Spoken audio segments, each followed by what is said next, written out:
Web 2.0 এই পর্বে আমরা দেখব ওয়েব 2.0 লিঙ্ক বিল্ডিং করার জন্য কিছু রুলস অ্যান্ড রেগুলেশন সম্পর্কে। আমরা অনেকেই ওয়েব 2.0 লিঙ্ক বিল্ডিং করি এবং দেখা যায় যে ম্যাক্সিমাম টাইম আমাদের মধ্যে বেশ কিছু ভুল হয়ে যায় এবং এই ভুল ভ্রান্তিগুলোর কারণে উপকারের থেকে ক্ষতিটাই বেশি হয়ে যায়।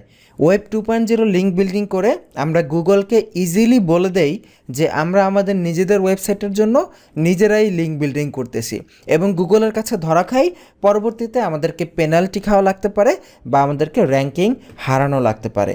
দ্যাটস ওয়াই ওয়েব 2.0 সহ যে কোনো লিঙ্ক বিল্ডিংয়ের ক্ষেত্রে আপনাকে খুব ভালোভাবে সতর্ক থাকতে হবে, গুগল যাতে আপনাকে কোনোভাবে ট্রেস না করতে পারে যে আপনি নিজের লিঙ্ক নিজেই বিল্ড করছেন। সো দ্যাটস ওয়াই আমরা এখানে কিছু রুলস অ্যান্ড রেগুলেশন তৈরি করছি আপনাদের জন্য।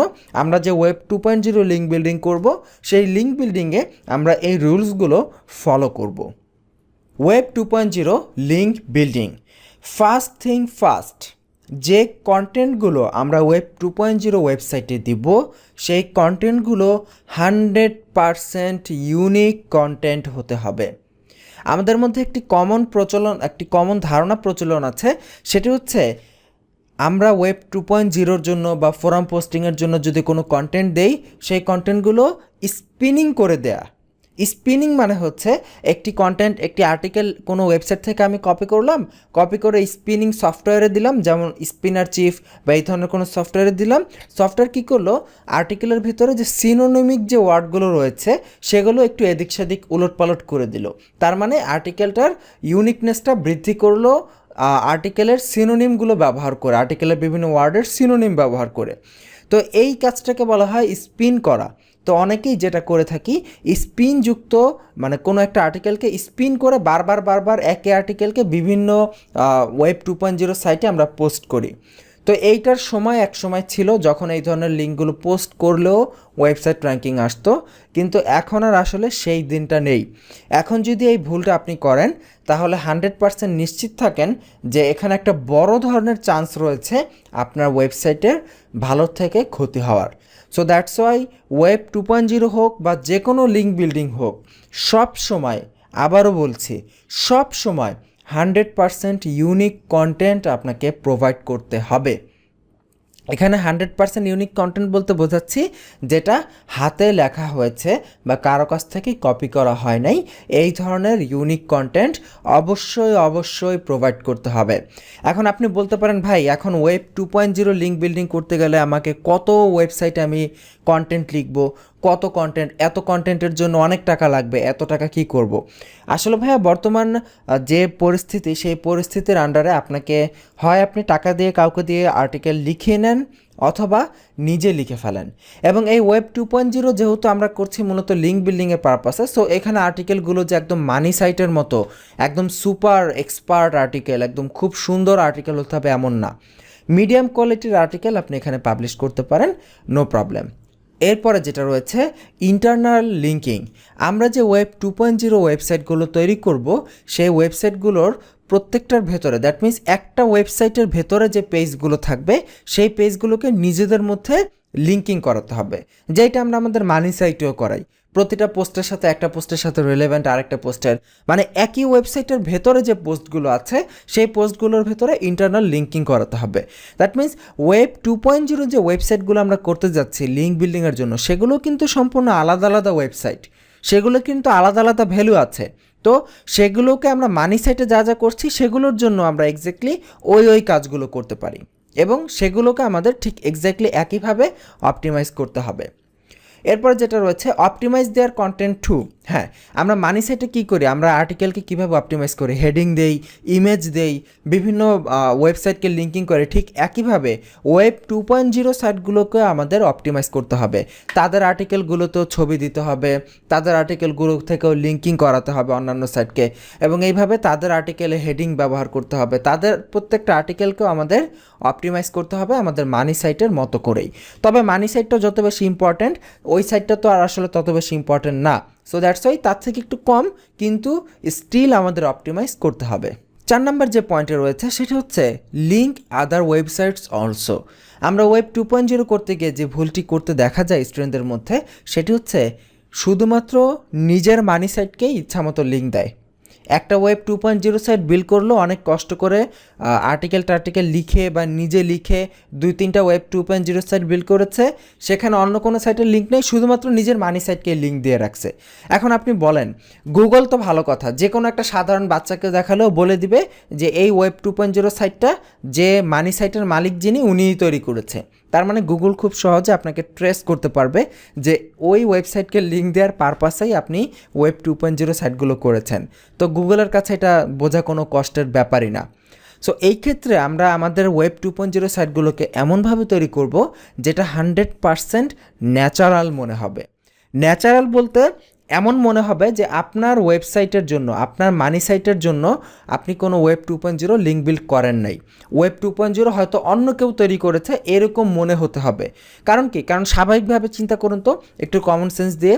নর্মালি অন্য একটা লোক, ধরলাম আমার একটা ওয়েবসাইট আছে, এখন আপনার একটা ওয়েব 2.0 সাইট আছে, আপনি আপনার ওয়েব 2.0 সাইটে বিভিন্ন কন্টেন্ট লেখেন, এখন আপনি আমাকে লিঙ্ক দিতেন, আপনার সাথে আমার কোনো যোগাযোগ নেই, আপনি আমাকে কখন একটা লিঙ্ক দিবেন?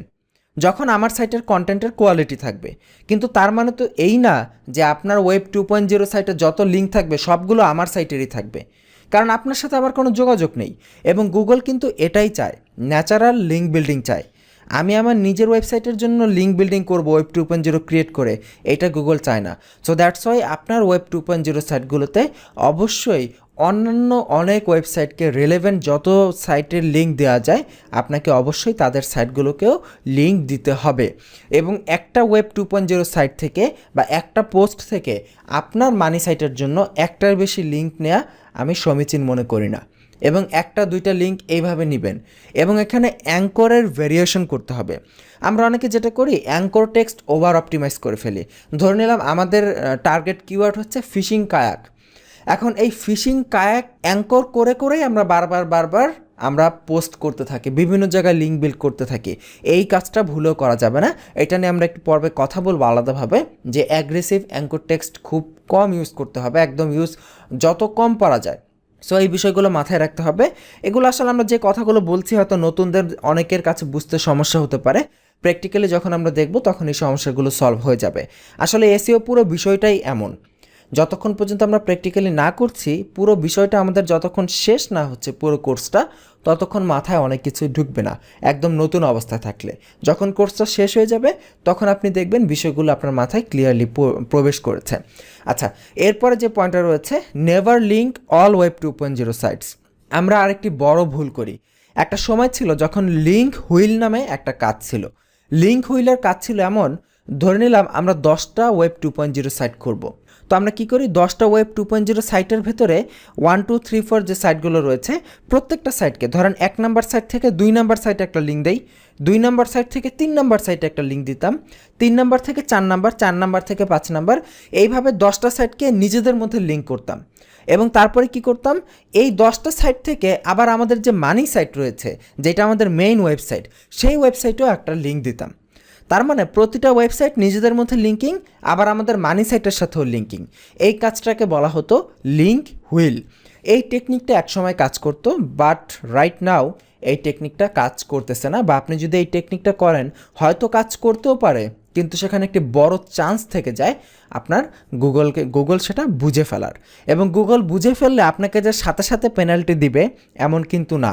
দেখা গেছে ওয়েবসাইট 6 মাস চলতেছে, 3 মাস চলতেছে, 1 বছর চলতেছে, তারপরে হঠাৎ একদিন আপনাকে পেনাল্টি দিল, গুগলের কোনো আপডেট চলে আসলো আর আপনাকে ঠাস করে পেনাল্টি দিয়ে দিল। সো সবসময় সেফ মেথডে থাকতে হবে। এখন আমি জানি আমাদের এই টিউটোরিয়াল দেখার পরে অনেকেই বলবেন যে ভাই আপনি অমুক লিঙ্ক বিল্ডিং দেখান নাই, তমুক লিঙ্ক বিল্ডিং দেখান নাই, এইটা দেখান নাই, সেইটা দেখান নাই। ভাই দেখানোর কোনো প্রয়োজন নাই, ট্রাস্ট মি। অনেক মেথড আছে এসইওর, সেই মেথডগুলো ডেড হয়ে গেছে, আগের মতো কাজ করছে না। সো আশেপাশে কোনো একজন বড় ভাই, ছোট ভাই, মাঝারো ভাই, তাদের কথা শুনে আপনি যদি মনে করেন এইটা দেখানো হয় নাই, সেইটা দেখানো হয় নাই, অনেক মেথড আছে ভাই, ম্যাক্সিমাম মেথড ডেড হয়ে গেছে। এবং আমরা আমাদের এই টিউটোরিয়ালে আপনাদেরকে শুধুমাত্র ওই সকল মেথডগুলোই দেখাচ্ছি যেই মেথডগুলো সেফ এবং যেই মেথডগুলোতে কাজ করলে আপনার সাইটের পেনাল্টি খাওয়ার চান্স একেবারেই কম। সো দ্যাটস ওয়াই সেফ মেথডে থাকুন। উল্টাপাল্টা কাজ করতে গিয়ে আপনার টাকা, আপনার সময়, আপনার শ্রম এগুলোকে রিস্কে নেবেন না। রিস্ক নেবেন এমন জিনিসের যেই জিনিসে আপনার বেনিফিট আসার চান্স আছে। এমন কোনো জিনিসের রিস্ক নেবেন না যেই জিনিস থেকে আপনার লস হওয়ার চান্স 99%। যেমন আপনি ধরেন এখন অনেকে বলে যে ভাই আমি তো ব্যবসায় রিস্ক না নিলে বড় হব কিভাবে? তাহলে আপনি একটা রিস্ক নেন, ট্রেন লাইনের সামনে রেলগাড়ি আসতেছে, রেলের সামনে গিয়ে দাঁড়িয়ে থাকেন, রিস্ক নেন লাইফে, রিস্ক নিয়ে দেখেন আপনি বাঁচেন নাকি রেলগাড়ি আপনার উপর দিয়ে চলে যায়। এই ধরনের রিস্ক তো নেওয়া যাবে না, তাই না? আমাদেরকে জেনে বুঝে সঠিক জায়গায় রিস্ক নিতে হবে। রিস্ক নিতে বলা হয়েছে বিজনেসের জন্য, তার মানে শুধু রিস্ক নিব এমন না। তো এখানে বেশি কথা হয়ে যাচ্ছে, হোয়াট এভার, আমরা টপিকে ফিরে যাই। সবার শেষ হচ্ছে ডোন্ট ওভার অপটিমাইজ। কখনোই আপনার সাইটকে ওভার অপটিমাইজ করবেন না। ওভার অপটিমাইজ মানে কোনটা? আমি আমার ওয়েবসাইট থেকে ধরেন একটা ওয়েব 2.0 সাইট করলাম, সেখান থেকে আমার মানি সাইটকে 10টা-20টা লিঙ্ক দিয়ে দিলাম, এটাকে বলা হয় ওভার অপটিমাইজ। বা একই কিওয়ার্ডের জন্য আমি বারবার পোস্ট করতেছি, একই কিওয়ার্ড রিলেটেড, কোনো কিওয়ার্ডের ভেরিয়েশন নাই, এগুলোকে বলা হয় ওভার অপটিমাইজ। যে কোনো কিছুই আপনি বেশি সংখ্যক করাকে ওভার অপটিমাইজ বলা হয়। তো সেটা যাই হোক না কেন, আপনি কোনো অবস্থাতে ওয়েব 2.0 সাইটগুলোতে কোনো কিছুই ওভার অপটিমাইজ করা যাবে না। এটা শুধু ওয়েব 2.0-র জন্য, আপনার যে নিজের ওয়েবসাইট রয়েছে নিজের ওয়েবসাইটের জন্য এবং সব জায়গায় কখনোই কোনো কিছু ওভার অপটিমাইজ করবেন না। সবসময় ট্রাই করবেন সব কিছু যাতে ন্যাচারাল থাকে। এবং এটাই সবচাইতে বেশি প্রবলেম আমাদের দেশে, আমরা যারা এসইও করি আমাদের সবচাইতে বড় প্রবলেম হচ্ছে এটা, আমাদের ধৈর্য খুবই কম এবং আমরা কোনো কিছুকে ন্যাচারাল রাখতে পছন্দ করি না। আমরা সময় ইনভেস্ট করতে চাই না। আমরা এমনিতে আজাইরা মানুষের সাথে টাইম পাস করে ঘন্টার পর ঘন্টা ব্যয় করে দিতে পারি, নো প্রবলেম। কিন্তু এই ধরনের কাজে, অনলাইন রিলেটেড কোনো কাজে আমরা একদম ধৈর্য রাখতে পারি না। আমাদের ইনস্ট্যান্ট টাকা দরকার আমাদের পকেটে। টাকাটা 6 মাস পরে আসবে, 1 বছর পরে আসবে, অনেক বড় একটা অ্যামাউন্ট আসবে এবং একটা মোটামুটি একটা সোর্স তৈরি হবে, রিলায়েবল সোর্স, যেখান থেকে আমি হয়তো অনেক দিন টাকা আর্নিং করে যেতে পারবো। এই ধরনের কোনো একটা সোর্সের সম্ভাবনা থাকবে। আমরা এমন কিছু চাই না। আমরা চাই ইনস্ট্যান্ট কাজ করব, 10 মিনিটের মধ্যে আমার পকেটে টাকা ঢুকবে, এবং এই জন্যই ম্যাক্সিমাম টাইম আমরা ফেল করি।